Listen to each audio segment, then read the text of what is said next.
So ಎಲ್ಲರಿಗೂ ನಮ್ಮ ವಿಡಿಯೋಗೆ ಸ್ವಾಗತವನ್ನು ಮಾಡ್ತಾ ಈ ಒಂದು ವಿಡಿಯೋದಲ್ಲಿ ಒಂದು ಇಂಪಾರ್ಟೆಂಟ್ ಮೇವು ಜಾತಿ ಒಂದು ಗ್ರೀನ್ ಫಾಡರ್ ಬಗ್ಗೆ ಸೊ ಡೈರಿ ಫಾರ್ಮ್ಗೆ ರಿಲೇಟೆಡ್ ಆಗಿ ಹೇಳ್ತೀನಿ. ಯಾಕೆ ನಾನು ಅದನ್ನು ಹೇಳ್ತೀನಿ ಅಂತ ಅಂದರೆ ಸೊ ತುಂಬ ಫಾಸ್ಟಾಗಿ ಬೇಗನೆ ಅತಿ ಹೆಚ್ಚು ಪ್ರೋಟೀನ್ಸ್ ಮತ್ತು ವಿಟಮಿನ್ಸ್ ಇರುವಂತಹ ಮತ್ತು ಮಿನರಲ್ಸ್ ಇರುವಂತಹ ಒಂದು ಹಸಿರು ಮೇವಿನ ಬಗ್ಗೆ ಸೊ ನಿಮ್ಗೆ ಈ ಒಂದು ವಿಡಿಯೋದಲ್ಲಿ ತಿಳಿಸ್ತಾ ಹೋಗ್ತೀನಿ. ಸೊ ಮೇವಿನ ಒಂದು ಮಾಹಿತಿ ಹೆಚ್ಚಿನದಾಗಿ ತಿಳ್ಕೊಂಡು ಸೊ ದಾಣಿ ಮಿಶ್ರಣ ಅಂದರೆ ಅತಿ ಹೆಚ್ಚು ಬೆಲೆಯನ್ನು ಕೊಟ್ಟು ಕೊಂಡ್ಕೊಳ್ಳುವಂತಹ ದಾಣಿ ಮಿಶ್ರಣವನ್ನು ನೀವು ಕಡಿಮೆ ಮಾಡಿಕೊಳ್ಬೇಕು ಅನ್ನೋದೇ ನನ್ನ ಮುಖ್ಯ ಉದ್ದೇಶ.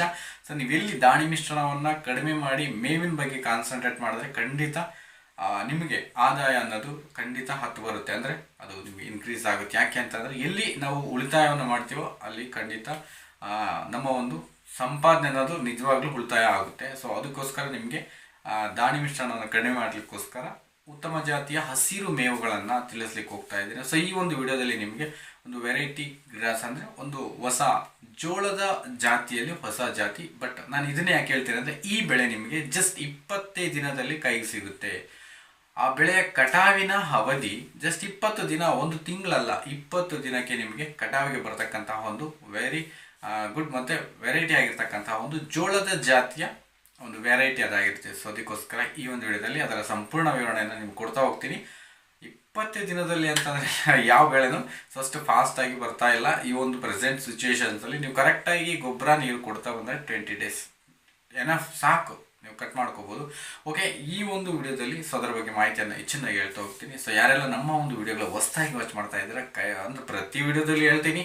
ಸೊ ಹಾಗೆ ಸುಮ್ಮನೆ ನೋಡೋದಕ್ಕಿಂತ ಸಬ್ಸ್ಕ್ರೈಬ್ ಮಾಡ್ಕೊಂಡು ನೋಡಿದ್ರೆ ತುಂಬ ಒಳ್ಳೆಯದು. ಸೊ ನಿಮಗೂ ನೆಕ್ಸ್ಟ್ ನಾನು ಮಾಡೋ ನೋಟಿಫಿಕೇಶನ್ಸ್ ಬರುತ್ತೆ, ನನಗೂ ಸಬ್ಸ್ಕ್ರೈಬರ್ ಕೌಂಟ್ అనేది ಹೆಚ್ಚಾಗುತ್ತೆ. ಪ್ಲಸ್ ಹಾಗೇನೆ ವಿಡಿಯೋ ಇಷ್ಟ ಆಯಿತು, ಮಾಹಿತಿ ಇಷ್ಟ ಆಯಿತು ಅಂತಂದರೆ ಖಂಡಿತ ದಯಮಾಡಿ ಪ್ಲೀಸ್ ಒಂದು ಲೈಕ್ ಮಾಡಿ ಹೋಗಿ ವಿಡಿಯೋಗೆ. ಸೊ ಇದು ನಿಮ್ಮ ಸಪೋರ್ಟ್ ಅಂತ ನಾನಂತೂ ಅನ್ಕೋತೀನಿ. ಸೊ ಖಂಡಿತ ಇನ್ನು ಹೆಚ್ಚಿನ ಮಾಹಿತಿಯನ್ನು ನಿಮಗೆ ತಿಳಿಸ್ಲಿಕ್ಕಂತೂ ಅದು ತುಂಬ ಅನುಕೂಲ ಆಗುತ್ತೆ. ಸೊ ನಿಮ್ಗೆ ಆ ಮಾಹಿತಿ ಬೇಕು ಅಂದರೆ ಖಂಡಿತ ಲೈಕ್ ಮಾಡ್ತಾ ಹೋಗಿ. ಓಕೆ, ನಾನು ವಿಡಿಯೋನ ಲೇಟ್ ಮಾಡಿದ್ರೆ ಸ್ಟಾರ್ಟ್ ಮಾಡಿಬಿಡ್ತೀನಿ. ಸೊ ಇವತ್ತು ನಾನು ಸ್ಟಾರ್ಟ್ ಮಾಡಲಿಕ್ಕೆ ಹೋಗ್ತಾ ಇರ್ತಕ್ಕಂಥದ್ದು CSV 33MF ಜೋಳದ ಜಾತಿಯ ಒಂದು ಮೇವು.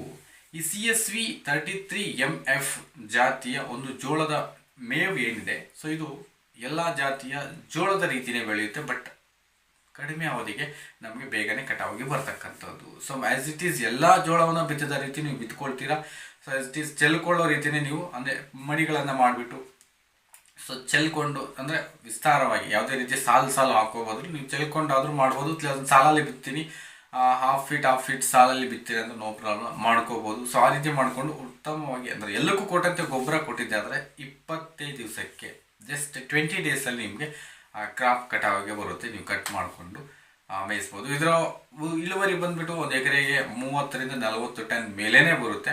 ಒಂದು 30 ರಿಂದ 40 ಟನ್ ಮೇಲೆ ಬರುತ್ತೆ. ಸರಾಸರಿ ಒಂದು 50 ಟನ್ನಷ್ಟು ಇಳುವರಿ ಅನ್ನೋದು ಖಂಡಿತ ಬಂದೇ ಬರುತ್ತೆ. ಬಟ್ ನಮ್ಗೆ ಏನಂದರೆ ಶಾರ್ಟ್ ಪೀರಿಯಡಲ್ಲಿ ಬೇಗನೆ ಫಾಸ್ಟಾಗಿ ಸಿಗ್ತಕ್ಕಂಥದ್ದು ಈ ಒಂದು CSV 33MF ಜೋಳದ ಜಾತಿಯ ಒಂದು ಮೇವು. ಸೊ ತುಂಬಾ ಚೆನ್ನಾಗಿರುತ್ತೆ. ಇದರಲ್ಲಿ ಮುಖ್ಯವಾಗಿ ನಮಗೆ ಸಿಗ್ತಕ್ಕಂಥದ್ದು ಪ್ರೋಟೀನ್ ಪರ್ಸೆಂಟು ಒಂದು 18% ಆಫ್ ಪ್ರೋಟೀನ್ಸ್ ಇರುತ್ತೆ. ಸೊ ಅದು ನಮಗೆ ತುಂಬಾ ಇದಾಗಿರುತ್ತೆ. ಮತ್ತು ಆಕ್ಸಿಲರೇಟ್ಸು ಅಂದರೆ ಇಲ್ಲಿ ಆಕ್ಸಿಲೇಟ್ಸ್ ಕಡಿಮೆ ಇರುತ್ತೆ, ಅಂದರೆ ನಮ್ಮ ಒಂದು ರಾಸುಗಳಿಗೆ ಹುಳಿ ಬರೆಸಲಿಕ್ಕೆ ಯಾವೆಲ್ಲ ಅಂಶಗಳು ಕಾರಣವಾಗ್ತವೆ ಅವುಗಳ ಒಂದು ಅಂಶ. ಈಗ ಸೂಪರ್ ನೇಪಿಯಲ್ಲಿ ಇರುತ್ತೆ, ಇನ್ನೊಂದರಲ್ಲಿ ಇರುತ್ತೆ. ಸೊ ಇದರಲ್ಲಿ 0 ಅಂದರೆ ಕಡಿಮೆ ಇರುತ್ತೆ. ಸೊ ತೀರಾ ಕಡಿಮೆ ಇರುತ್ತೆ. ಇದರಲ್ಲಿ ಯಾವುದೇ ರೀತಿ ತೊಂದರೆ ಅಂತೂ ಇರೋದಿಲ್ಲ ಈ ಜೋಳದ ಜಾತಿ ಮೇವಲ್ಲಿ. ಸೊ ಒಟ್ಟಾರೆ ಇದೇನೇ ಇರಲಿ ನಮಗೆ ಫಾಸ್ಟಾಗಿ ಕೈಗೆ ಸಿಗ್ತಕ್ಕಂತಹ ಮೇವಾಗಿರೋದ್ರಿಂದ ನಾವು ಖಂಡಿತ ಇದನ್ನು ಡೈರಿ ಫಾರ್ಮ್ಗಳಲ್ಲಿ ಬೆಳ್ಕೊಂಡು ಮಾಡಬೇಕು. ಸೊ ಇದು ಒಂದು ಹುಲ್ಲು ಜಾತಿಯ ಒಂದು ಮೇವು ನಮಗಿನ್ನ ಅಂದರೆ ಧಾನ್ಯ ಜಾತಿ.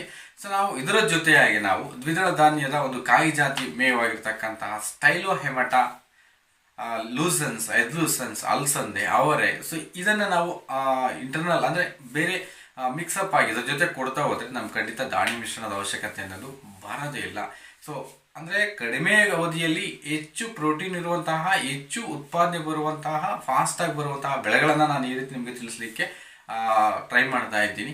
ಸೊ ಇದನ್ನು ನೀವು ಬೆಳ್ಕೊಂಡಿದ್ದೆ ಆದರೆ ಖಂಡಿತ ಹಾಲಿನ ಇಳುವರಿಯಲ್ಲಿ ಉತ್ತಮವಾದಂತಹ ಒಂದು ಇಳುವರಿಯನ್ನು ಕಾಣ್ಬೋದು. ಪ್ಲಸ್ ಹಾಗೇನೆ ಸೊ ಇದು ನಿಮಗೆ ಮುಖ್ಯವಾಗಿ ಇದನ್ನು ಬೆಳ್ಕೋಬೇಕು ಅಂತ ಈಗಿದೆ ನಿಮ್ಗೆ ಅಂತ ಅನಿಸುತ್ತೆ. ಈಗ ಫಾಸ್ಟ್ 20 ಡೇಸಲ್ಲಿ ಬರುತ್ತೆ, ನಾವು ಬೆಳೆಯೋಣ. ಹಾಗಾದರೆ ಬೀಜ ಎಲ್ಲಿ ಸಿಗುತ್ತೆ, ಇದಕ್ಕೆ ಸಂಬಂಧಪಟ್ಟಂತೆ ನಾವು ಬೀಜವನ್ನು ಎಲ್ಲಿ ತರಬೇಕು, ಬಿತ್ತನೆ ಬೀಜ ಎಲ್ಲಿ ಸಿಗುತ್ತೆ, ಸೊ ಅದನ್ನು ಸಹ ನಿಮ್ಗೆ ಹೇಳ್ತೀನಿ.